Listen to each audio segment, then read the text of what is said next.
بسم اللہ الرحمن الرحیم۔ دعوت دین کا نبوی راستہ، مولانا سید سلمان حسینی ندوی صاحب کا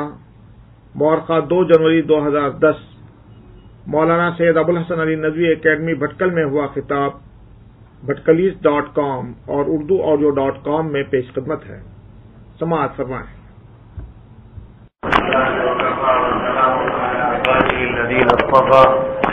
اما بعد، محترم بزرگوں،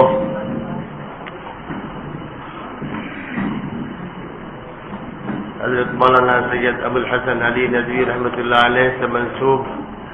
اس مرکز میں اس وقت علماء کرام سے مل کر بیٹھنے اور ان سے گفتگو کرنے کا جو موقع میسر آ رہا ہے، میں اس پر اللہ تعالیٰ کا اور شکر ادا کرتا ہوں اور دعا کرتا ہوں کہ اللہ تعالیٰ ہمیشہ ہم سب کو مل کر بیٹھنے، سر جوڑ کر بیٹھنے اور اسلام کی ترقی اور اشاعت کے سلسلے میں غور و فکر کرنے کی توفیق عطا فرمائے۔ ہمیں ہمیشہ اپنے ماضی کا مطالعہ کرنا چاہیے اور اس سے مستقبل کی تعمیر کا انتظام کرنا چاہیے۔ پلٹ پلٹ کر بار بار حضرت رسول اکرم صلی اللہ علیہ وسلم کی ذات گرامی کو اپنی نگاہوں کے سامنے رکھنا چاہیے۔ مکی دور بھی دیکھنا چاہیے، مدنی دور بھی دیکھنا چاہیے، اس دور کو بھی دیکھنا چاہیے جب کلمہ لا الہ الا اللہ کا بلند کرنا مشکل تھا، اور اس دور کو بھی دیکھنا چاہیے جب یدخلون فی دین اللہ افواجا کا منظر نگاہوں کے سامنے تھا۔ آقا نامدار حضرت محمد مصطفیٰ صلی اللہ علیہ وسلم جس دعوت کو لے کر تشریف لائے، جو پیغام آپ نے دیا، جس کی ابتدا آپ نے یا ایھا الناس قولوا لا الہ الا اللہ تفلحوا سے کی، فرمایا کبھی کہ کلمۃ تقولونہا تملکون بها العرب والعجم، اور اس کے بعد پھر کام کرتے کرتے یہ وعدے فرماتے رہے کہ خدا تعالی اس امت اسلامیہ کو عروج عطا فرمائے گا، اس کے لیے بقا کا فیصلہ ہے، اس کے لیے ترقی کا فیصلہ ہے، یہی امت غالب آئے گی اور پوری دنیا اس کے جھنڈے تلے جمع ہو جائے گی۔ حضور اکرم صلی اللہ علیہ وسلم نے متعدد پیشین گوئیوں میں اس بات کا تذکرہ فرمایا ہے۔ کہیں یہ بات ارشاد فرمائی کہ واللہ لا يبقى على ظہر الارض بیت مدر ولا وبر الا ادخلہ اللہ تعالی الاسلام بعز عزیز او ذل ذلیل۔ کوئی کچا پکا گھر ایسا نہیں رہے گا روئے زمین پر جس میں اسلام داخل نہ ہو۔ یہ اللہ تعالیٰ کا وعدہ ہے۔ جب اللہ فرماتا ہے الا ان حزب اللہ هم المفلحون، اور جب فرماتا ہے وان جندنا لهم الغالبون، اور جب فرماتا ہے كتب اللہ لاغلبن انا ورسلی، اور فرماتا ہے لانصرن اللہ ورسلہ، اور جب بھی یہ فرماتا ہے کہ اس نے یہ طے فرما دیا ہے کہ حق کو غالب فرمائے گا اور باطل کو مٹا دے گا، تو بالحقیقت اس کے ذریعے سے وہ اپنے بندوں کی ہمت بڑھاتا ہے۔ اور نبی صلی اللہ علیہ وسلم پیشین گوئی فرماتے ہیں، سخت ترین حالات میں گھرے ہوئے ہیں اور یہ فرما رہے ہیں جس وقت خندق کھودی جا رہی ہے، مٹی اڑ رہی ہے، بدن پر پڑ رہی ہے، جسم مٹی سے ہٹا جا رہا ہے، اس وقت یہ فرما رہے ہیں کہ میں عراق کے محلات دیکھ رہا ہوں، شام کے محلات دیکھ رہا ہوں، یمن کے محلات دیکھ رہا ہوں، خدا تعالیٰ نے میرے لیے زمین کو سمیٹ دیا ہے اور زمین کے خزانے میرے سامنے رکھ دیے گئے ہیں۔ جو کچھ بھی اس دنیا میں اسلام کے عروج اور ترقی کی کہانیاں ہیں، سب کچھ اللہ تعالیٰ کی قدرت کے بعد اور فیصلے کے بعد حضرت محمد مصطفیٰ صلی اللہ علیہ وسلم کا تصدق ہے، ان کا طفیل ہے، اور انہی کے تصدق و طفیل کا یہ نتیجہ ہے کہ اس دنیا میں خلافت راشدہ کا نظارہ کیا گیا، اور اس دنیا میں مسلمان سلاطین کی قوت اور جبروت اور سطوت اور سہولت کے نظارے کیے گئے، مسلم فوجوں کو دنیا کے اقطار اور اکناف میں چلتا ہوا اور آگے بڑھتا ہوا اسی دنیا نے دیکھا۔ عروج کے وہ دور سامنے آئے کہ وہ تمام طاقتیں جو دور جاہلیت میں اس دنیا پر حکمران تھیں ان کی تنابیں کھینچ دی گئیں، انہیں سمیٹ دیا گیا۔ پرشین امپائر اور رومن امپائر کو ختم کر دیا گیا اور اسلام کے پردے لہرا دیے گئے۔ ایک طرف عروج کا وہ دور ہے، پھر اس کے بعد زوال کا بھی دور شروع ہوا، اس کا بھی مظاہرہ شروع ہوا۔ یورپ میں، ایشیا میں، افریقہ میں اور دنیا کے مختلف خطوں میں مسلمانوں نے دیکھا کہ وہ کس طرح سے اب سکڑتے چلے جا رہے ہیں، زمین کیسے ان کے نیچے سے نکلتی چلی جا رہی ہے۔ اسباب اس کے کیا ہیں؟ اقبال نے تو بہت ہی اختصار سے کہہ دیا تھا کہ آپ تجھ کو بتاؤں میں تقدیر امم کیا ہے، شمشیر و سنا اول تاؤس و رباب آخر۔ قوموں کی یہ کہانی رہی ہے، حکومتوں اور سلطنتوں کی یہ کہانی رہی ہے، لیکن اگر ایک طرف یہ کہانی ان کی رہی ہے جو عروج و زوال سے گزرتی رہی، تو دوسری طرف مجددین اور مصلحین کھڑے ہوئے ہیں جن کے ہاں وہ نشیب و فراز نہیں، جو ہمیشہ جادہ مستقیمہ پر اور صراط مستقیم پر گامزن رہے، ہمیشہ دامن نبوی کو اپنے دانتوں تلے دبائے رہے، اور جنہوں نے کبھی بھی محبت نبوی کے چراغ کو گل ہونے نہ دیا۔ ان کے بارے میں بھی حضور صلی اللہ علیہ وسلم کی وصیتیں بھی تھیں اور وعدے بھی تھے، اللہ کی قدرت پر اور فیصلے پر یقین رکھتے ہوئے فرمایا ان اللہ تبارک و تعالی سيبعث على رأس كل 100 سنة من يجدد لهذه الأمة أمر دينها، اور کہیں فرمایا کہ لا تزال طائفة من أمتي ظاهرين على الحق لا يضرهم من خذلهم إلى قيام الساعة۔ یہ پیشین گوئیاں ہیں، یہ اللہ کے وعدے ہیں جو زبان نبوت سے ظاہر ہوتے رہے ہیں۔ ہمیں ان پر ایسے ہی یقین ہے جیسے صبح ہونے پر، شام ہونے پر اور رات و دن کی گھڑیوں کو گزرنے پر یقین ہے، موت پر اور حیات پر یقین ہے، ویسے ہی ان پیشین گوئیوں پر یقین ہے۔ اور ان میں سے جب کہیں پر بھی کوئی کرن نمودار ہوتی ہے تو خوشی ہوتی ہے، دن کی آمد ہے، اللہ تعالیٰ کی طرف سے انتظام ہو رہا ہے، قلوب کو متوجہ کیا جا رہا ہے۔ اس ہندوستان کے اندر بر صغیر میں جو نبی پاک علیہ الصلاۃ والسلام کی پیشین گوئی کے ظہور کا تسلسل ہے، اسے عام طور پر فتنہ اکبری کے دور میں مجدد حلف ثانی اور اس کے بعد اس دور میں کہ جب ملک میں جمود تھا اور بے تکی تقلید تھی اور علوم پر پہرے ڈال دیے گئے تھے اور بڑے فرقے وجود میں آ گئے تھے اور ایک دوسرے پر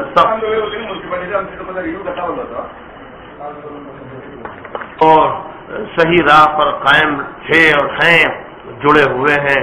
اور ان کا فیضان اس پورے ملک کو ملا، خاص طور پر دلی اور اس کے قرب و جوار کو، اور اس کے بعد پھر مختلف خطوں کو یہ فیض نصیب ہوتا رہا۔ اور پھر اسی سلسلے میں حضرت سید احمد شہید رحمۃ اللہ علیہ کی وہ عظیم الشان تحریک تھی جس سے ایسی ایمانی باد بہاری چلی کہ لاکھوں انسان ہدایت یافتہ ہوئے، بہت بڑی تعداد میں داخل اسلام ہوئے، بے شمار انسان تائب ہوئے، اور ایسا لگا کہ جیسے عہد اسلامی پھر واپس آ گیا ہے، باوجود اس کے کہ انگریزوں کا اقتدار تھا، لیکن شہر شہر اور قریہ قریہ تقویٰ اور صلاح کی ایسی ہوائیں چل رہی تھیں کہ بڑے بڑے شہروں میں شراب خانوں پر تالے پڑ گئے تھے، اور شرابی اور بگڑے ہوئے لوگ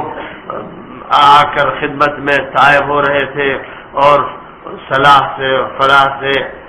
ہم کنار ہو رہے تھے۔ ایک وہ تحریک تھی اور وہی تحریک تھی کہ جس سے آج ہمارے جتنے بھی ادارے بر صغیر میں موجود ہیں سب کی کڑیاں ملتی ہیں، کوئی بھی ایسا قابل ذکر ادارہ نہیں ہے جس کا ربط اس تحریک سے نہ ہو۔ اس تحریک نے اس ملک کو کیا دیا، جو کتابیں بھی ان کی سیرت و سوانح پر لکھی گئی ہیں ان میں کوشش کی گئی ہے کہ اس کی تصویر پیش کر دی جائے۔ حالانکہ ظاہر یہ ہے کہ واقعات جو پیش آتے ہیں اور روزمرہ کے اور روزمرہ بھی ہر ساعت کے واقعات، کتنا ہی ماہر سوانح نگار ہو وہ ان سب کو نہ سمیٹ سکتا ہے نہ ان کے فوٹو اکٹھا کر سکتا ہے. وہ ظاہر ہے کہ چند جھلکیاں ہوتی ہیں جو کسی کتاب میں پیش کی جاتی ہیں. سیرت پر سینکڑوں ہزاروں کتابیں لکھی گئی ہیں، لیکن کیا رسول اکرم صلی اللہ علیہ وسلم کی زندگی کا پورا نقشہ پیش کیا جا سکا ہے؟ ہرگز نہیں. ایک شمع ہے جو آ سکا ہے. دن بھر 24 گھنٹوں کی جو تصویر تھی، جو صورتحال تھی اور جو صحبتیں تھیں، جو مجلسیں تھیں، جو کیفیات تھیں، چہرے انور پر جو اثرات تھے اور جو حضرات مجلس میں شریک تھے ان کے قلوب کے اندر جو انوارات تھے، کون ہے جو ان کی تصویر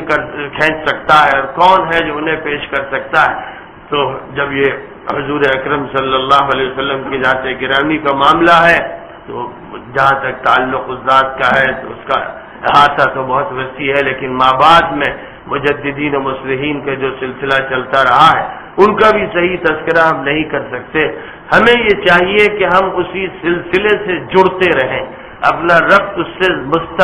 مستحکم کرتے رہیں. جو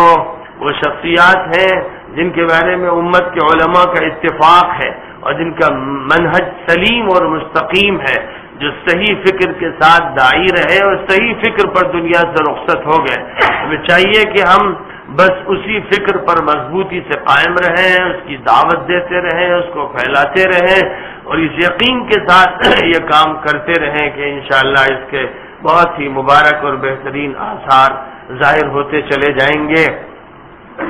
اور اس معاملے میں میں یہ سمجھتا ہوں کہ قریب کے دور تک بھی ہمیں آ کر دیکھنا چاہیے کہ جن حضرات کے ذریعے سے اس ملک میں کام ہوا، مختلف نوعیتوں کا اور مختلف میدانوں کا کام ہوا، ان کے کام کے روشن پہلوؤں پر نگاہ رکھی جائے اور یہ دیکھا جائے کہ اللہ تعالیٰ نے بات کو کہاں سے اٹھایا تھا اور کہاں تک پہنچایا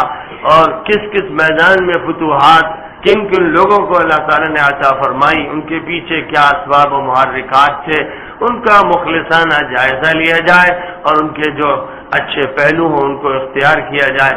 بات جو حضرت عبداللہ ابن مسعود رضی اللہ تعالی عنہ نے صحابہ کرام کے سلسلے میں فرمائی تھی اور صحابہ ہی کی جماعت کو مخاطب کرتے ہوئے فرمائی تھی کہ من کان منکم مستنن فلیستن بمن قد مات فإن الحي لا تؤمن عليه الفتنة أولئك أصحاب محمد صلى الله عليه وسلم اختارهم لصحبة نبيه فاعرفوا لهم فضلهم واقتفوهم على أثرهم فإنهم كانوا على الصراط المستقيم.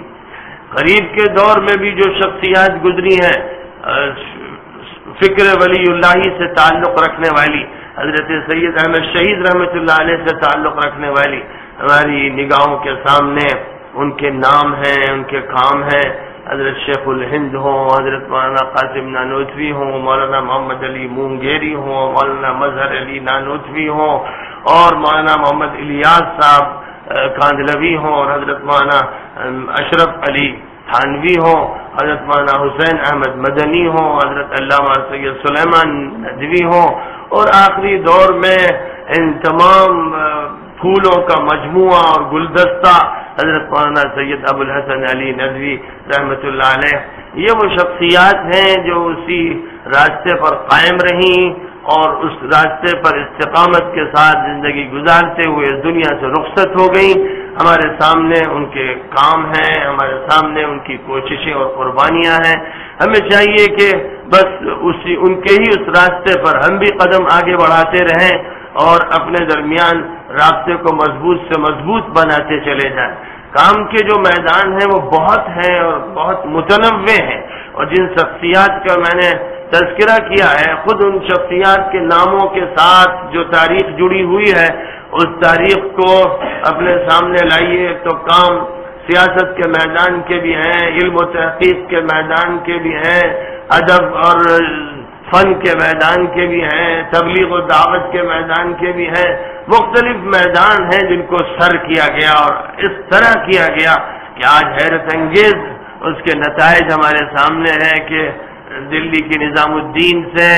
جو کوشش شروع کی گئی تھی فقر و فاقے کے عالم میں، آج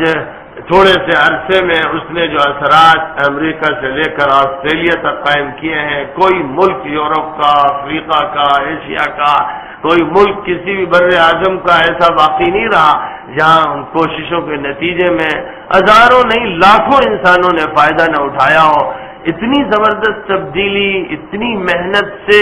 اللہ تعالیٰ کی طرف سے جب فیصلے ہوتے ہیں تو آتی ہے،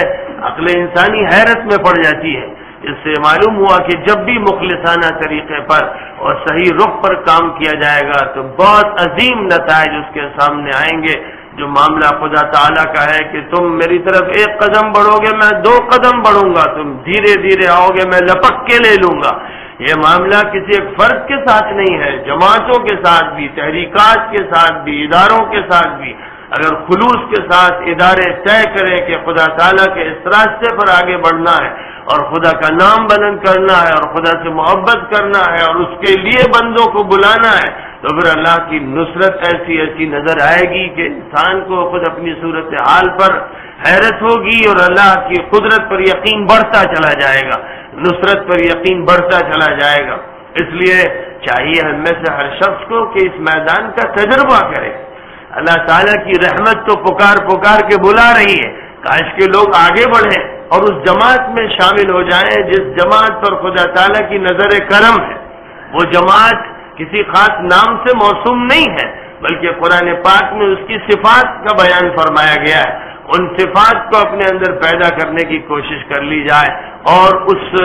رجت قہقرہ سے بچنے کی کوشش کی جائے، اس ارتداد سے جو ارتداد اہل ایمان میں پیدا ہوتا ہے، یعنی وہ مومن شمار ہوتے ہوئے خدا کی نگاہ میں مرتد قرار دے دیے جاتے ہیں۔ اور میں گیا یا ایھا الذین آمنوا من یرتد منکم عن دینہ فسوف یأتی اللہ بقوم یحبهم ویحبونہ اذلۃ علی المؤمنین اعزۃ علی الکافرین یجاہدون فی سبیل اللہ ولا یخافون لومۃ لائم۔ اس کا مطلب یہ ہوا کہ اگر محبت اور محبوبیت کا تعلق اللہ سے نہیں اور مسلمانوں کے ساتھ تواضع اور فروتنی کا تعلق نہیں اور کفر کے مقابلے میں خودی اور خودداری والی بات نہیں اور اللہ کے راستے میں بھرپور جد و جہد کا عمل نہیں اور اللہ کی خاطر کوئی بھی کچھ ملامت کرتا رہے اس کی پرواہ کی بات نہیں، تو پھر اللہ تعالیٰ کی طرف سے یہ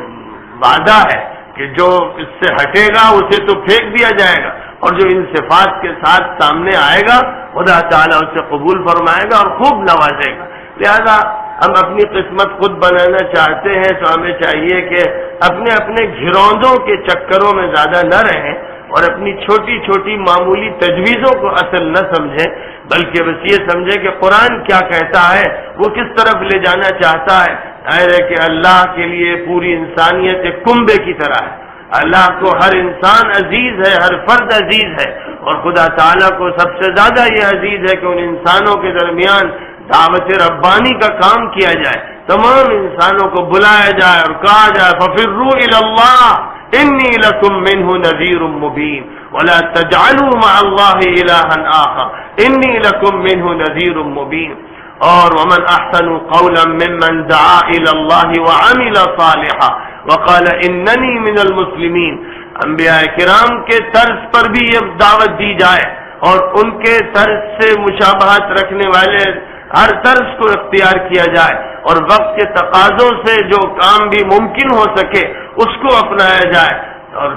ہر ممکن طریقے پر یہ کلمہ حق لوگوں کے سینوں میں اتارنے کی کوشش کی جائے۔ یہ ایک فریضہ ہے جو اللہ تعالیٰ کی طرف سے عائد کیا گیا، تمام پیغمبروں کو اسی کے لیے اٹھایا گیا، آخری پیغمبر سے یہی کام لیا گیا۔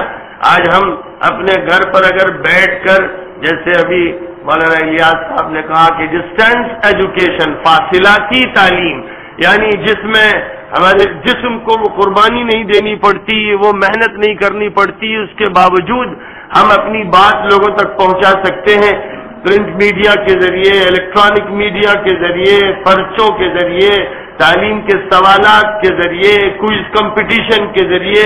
وہ مختلف ذرائع کے جو اس دور میں کالجز استعمال کر رہے ہیں، یونیورسٹیز استعمال کر رہی ہیں۔ پاکستان میں علامہ اقبال اوپن یونیورسٹی، ہندوستان میں اندرا گاندھی اوپن یونیورسٹی،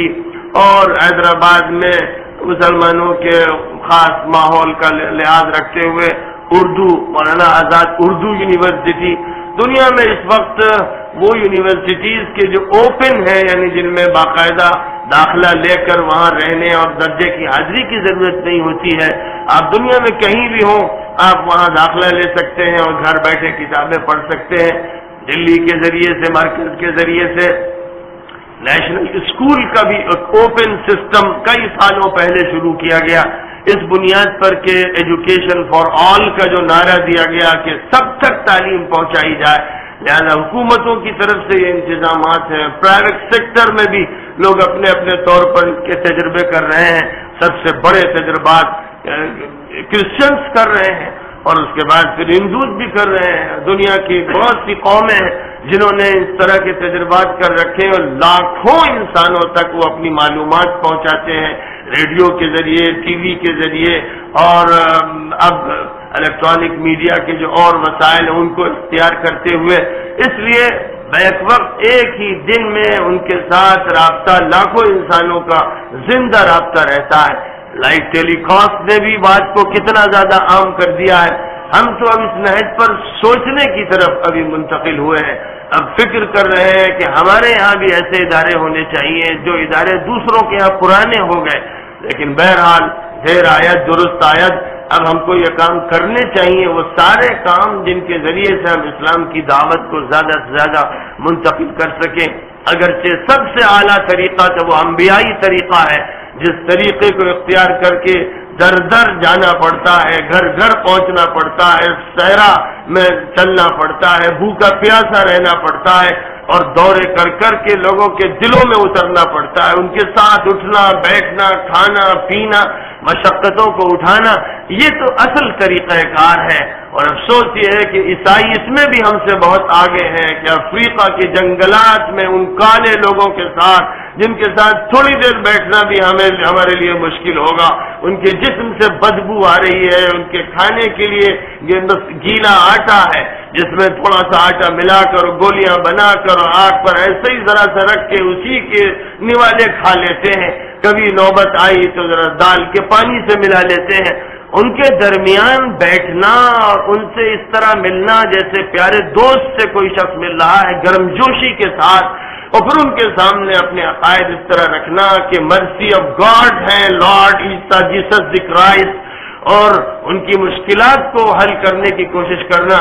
یہ وہ طریقہ کار ہے جو انبیاء کرام کے طریقہ کار سے دور کی مشابہت رکھتا ہے، اگرچہ یہاں وہ خلوص نہیں ہے، وہ نیتیں نہیں ہیں، لیکن اس کے باوجود صورتحال یہ ہے کہ اس وقت الجزائر میں بے شمار مسلمان عیسائی ہو رہے ہیں، مصر میں مسلمان عیسائی ہو رہے ہیں، مراکش میں مسلمان عیسائی ہو رہے ہیں، انڈونیشیا میں ہزاروں لاکھوں انسان عیسائی ہو چکے ہیں۔ اور مجھے حیرت ہوئی کہ ابھی الہ آباد میرا سفر ہوا تو ایک الہ آباد شہر سے بالکل ہی متصل علاقہ جہاں ایگریکلچرل یونیورسٹی انگریزوں کے ذریعے قائم ہوئی تھی، اسی کے پڑوس میں ہر اتوار کو ایک میلہ سا لگتا ہے، ہندو مسلم سکھ ہر طرح کے لوگ پہنچتے ہیں، ہندو مسلم خاص طور پر کھانا بٹتا ہے، امداد دی جاتی ہے، دوائیں تقسیم کی جاتی ہیں، اور بہت سے گھرانے عیسائی ہو چکے ہیں۔ اور یہ بات اتنی زیادہ ہے، پاکستان میں بے شمار لوگ عیسائی ہو چکے ہیں، بنگلہ دیش میں مجھے خود وہاں پر بتایا گیا اور بہت سے مناظر خود میں نے دیکھے کہ 6000 گاؤں میں سے کوئی گاؤں ایسا نہیں ہے جہاں عیسائیوں نے اپنا کوئی نہ کوئی ہاسپٹل، کوئی نہ کوئی اسکول نہ بنا دیا ہو۔ ظاہر ہے کہ جہاں فقر ہے، جہاں غربت ہے، وہاں پر لوگ جلدی سے متاثر ہوتے ہیں، جس نے ہاتھ بڑھایا، جس نے گلے سے لگایا، جس نے کچھ دیا، جس نے محبت دی، لوگ اس کے پیچھے بھاگتے ہیں اور یہ سمجھتے ہیں یہی نجات دہندہ، یہی انسان ہے، کیونکہ پڑوس کے مسلمانوں کے تلخ تجربے انہوں نے کیے، پھر اس کے بعد یہ آئے جو رحمت کا سبق لے کر حضرت عیسیٰ کو بحیثیت ایک انسانوں کے لیے رحمت کی بارش کے طور پر پیش کر کے لوگوں کو قریب کیا۔ تو اس صورتحال میں، اس مقابلے کی جو صورتحال ہے، اس میں ہم تو ابھی بہت پچھڑے ہوئے ہیں، ہم تو بالکل سو رہے ہیں، ہم تو ابھی دھیرے دھیرے آگے بڑھ کر کچھ پکڑنے کی کوشش میں ہیں۔ سچی بات یہ ہے کہ اگر صحیح پیمانے پر کام ہو، لوگ جا جا کے کام کریں، مل مل کے کام کریں، ان کے حلقوں میں داخل ہو جائیں، تو جو چیز 10 سال میں ہوگی وہ انشاءاللہ 10 دن میں ہوگی، اور حالات تیزی سے بدلیں گے۔ میں نے متعدد نو مسلموں سے گفتگو میں اس بات کا اندازہ لگایا کہ ان کا کہنا یہ ہے کہ کتنے ایسے لوگ ہیں جو بس ہم آہوان صحرا سر خود نہادہ برکف بامید کے روزے بشکار خواہی آمد، یعنی صحرا کے ہرن ہیں جو انتظار میں بیٹھے ہیں کہ جناب کب شکار کرنے آئیں گے، تیار بیٹھے ہیں کہ کیسے کوئی صحیح دعوت ملے تو وہ اسلام قبول کریں۔ ایک طرف تو یہ صورتحال، دوسری طرف یہ بھی ہے کہ کتنے ایسے مقامات ہیں جہاں پر لوگ اسلام قبول کرتے ہیں اور اس کے بعد پھر ان کے لیے کوئی انتظام رہنے کا نہیں، ان کے لیے شادی بیاہ کا کوئی نظم نہیں، ان کے معاشرتی اور معاشی مسائل حل کرنے کا کوئی انتظام نہیں، یعنی وہ نبوی سوسائٹی ہم نہیں فراہم کرتے جو نئے لوگوں کو جذب کرتی تھی، جس کا نتیجہ یہ ہوتا ہے کہ پلٹ کر یہ تو پھر وہ اسی ماحول میں چلے جاتے ہیں اور یا پھر استقامت سے محروم ہو جاتے ہیں، کبھی ادھر اور کبھی ادھر ہوتے ہیں۔ اس لیے میں چاہوں گا کہ جہاں اس طرح کی تعلیم کا انتظام ہو وہاں زندہ اور متحرک اور انبیائی دعوت کا بھی انتظام کیا جائے، اس کے لیے دورے کیے جائیں اور وہ دورے رفاہی ہوں، یعنی جا کر ان میں اسلام کا تعارف براہ راست کرانے کی ضرورت نہیں ہے، بلکہ اس بنیاد پر وہ دورے کیے جائیں کہ دور دور جھوپڑوں میں جا کر اور ایسی جگہوں پر جا کر جہاں رہائش صحیح نہیں ہے وہاں لوگوں کو کھانا کھلایا جائے، اطعم الطعام کا عمل کیا جائے، انہیں کپڑے دیے جائیں، ان کے ساتھ بیٹھا جائے، ان سے محبت کی جائے، ان کے بچوں کے سروں پر شفقت کا ہاتھ رکھا جائے، تو ایک عجیب تبدیلی انشاءاللہ نمایاں ہونا شروع ہو جائے گی۔ اور مکی زندگی میں جس طرح نبی اکرم صلی اللہ علیہ وسلم یتیموں اور بے کسوں اور غریبوں کے ملجا و ماوا بنے ہوئے تھے، وہ دور پھر ہم واپس لانے کی کوشش کریں۔ ایک عمل ہم کو یہ ضرور کرنا پڑے گا اور اس عمل کے ذریعے سے فضا تیزی کے ساتھ بدلنا شروع ہوگی۔ اس کے لیے ملک کے مختلف پاکٹس دیکھے جائیں، ساتھ ہی ساتھ دوسرا عمل یہ کہ جو آتا جائے اس کے لیے ہم انتظام کرتے جائیں۔ بعض مدرسے صرف نو مسلموں کے لیے بنائے جائیں، بعض کالونیاں صرف نو مسلموں کے لیے بنائی جائیں، جیسے یہ انتظام بہت پہلے سے 35 سال پہلے دورے میں نے تامل ناڈو اور کیرالہ کے مختلف مقامات پر دیکھا اور بڑی خوشی ہوئی کہ بڑے بڑے مدرسے، بڑے بڑے ادارے صرف نو مسلموں کے لیے بنائے گئے ہیں جہاں ان کی تعلیم و تربیت کا انتظام کیا جا رہا ہے۔ بہت پہلے سے یہ کام شروع کر دیا گیا تھا جنوب کے علاقوں میں، خاص حلقوں میں، اور ابھی بھی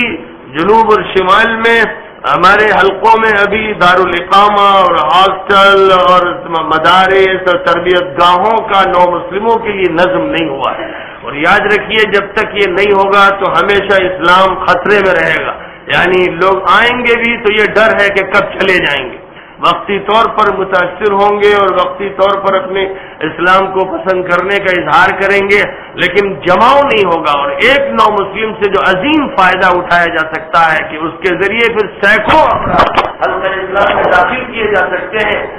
یہ ہے کہ وہ بات نہیں ہو۔ اس لیے اس کی طرف بھی خصوصی توجہ کی ضرورت ہے۔ ماشاءاللہ جو کام بھی مرکز کے ذریعے سے کیے جا رہے ہیں بہت سی خوش آئند ہے، قابل مبارکباد ہے، اور اللہ تعالیٰ سے دعا ہے کہ اللہ خوب ان کاموں میں برکت عطا فرمائے۔ لیکن ہمارے یہ نوجوان ساتھی، ان سے خاص طور پر عرض کروں گا کہ یہ دین قربانی مانگتا ہے، یہ دین جدوجہد مانگتا ہے، یہ دین پسینہ بہانا مانگتا ہے۔ منزل خون بہانے کی تو بہت اونچی ہے، ہمالیائی چوٹی ہے، ہم اس کے اہل نہیں، لیکن کم از کم یہ کہ اس دین کی خاطر کبھی فاقہ اٹھایا جائے، اس دین کی خاطر مشقتیں اٹھائی جائیں، راحتوں کے ساتھ اور آرام کے ساتھ اس دین کی تبلیغ کا فریضہ انجام نہیں دیا جاتا ہے۔ اور خدا تعالیٰ نے جہاں بھی وعدہ کیا ہے وہ غنی ہے، لیٹے لیٹے اور بیٹھے بیٹھے بھی انسان کو نواز دینا چاہیں تو نواز سکتے ہیں، لیکن بات یہی کہی ہے والذین جاہدوا فینا لنہدینہم سبلنا وان اللہ لمع المحسنین۔ یہ بات کہہ دی گئی ہے کہ بھائی پہلے نچوڑو، قربانی دو، جدوجہد کرو، ہمارے راستے میں جہاد کرو، جب اپنے کو کھپاؤ گے، لگاؤ گے تب ہم راستے دکھائیں گے۔ پھر راستے اللہ کی طرف سے دکھائے جاتے ہیں۔ پھر ہمیں اپنے اجتماع میں تجویز کی زیادہ ضرورت نہیں پڑتی. اس راستے پر چلتے چلتے خدا تعالیٰ کی طرف سے الہامات ہوتے ہیں اور اللہ دل کو کھولتا ہے, شرح صدر فرماتا چلا جاتا ہے اور برکات ظاہر ہوتی ہیں. پھر کام کی نوعیت ہی دوسری ہوتی ہے اور انبیاء کرام سے نسبت حاصل ہوتی ہے. اس لیے ضرورت ہے کہ بس اسی نہج کو سامنے رکھتے ہوئے اور کثرت سے اللہ سے دعا کرتے ہوئے اور راتوں میں اللہ سے لو لگا کر رو رو کر مانگ کر اور دن میں جدوجہد کرتے ہوئے عمل کیا جائے تو حالات انشاءاللہ کروٹ لیں گے اور بہت بڑی تبدیلی انشاءاللہ نمودار ہوگی. جب اللہ تعالیٰ اپنے نبی پاک علیہ الصلاۃ سے یہ فرما رہا ہے, یا ایھا المزمل قم اللیل الا قلیلا نصفه او انقص منه قلیلا او زد علیہ ورتل القرآن ترتیلا انا سنلقی علیک قولا ثقیلا ان ناشئة الليل هي اشد وطئا واقوم قیلا ان لک فی النہار سبحا طویلا.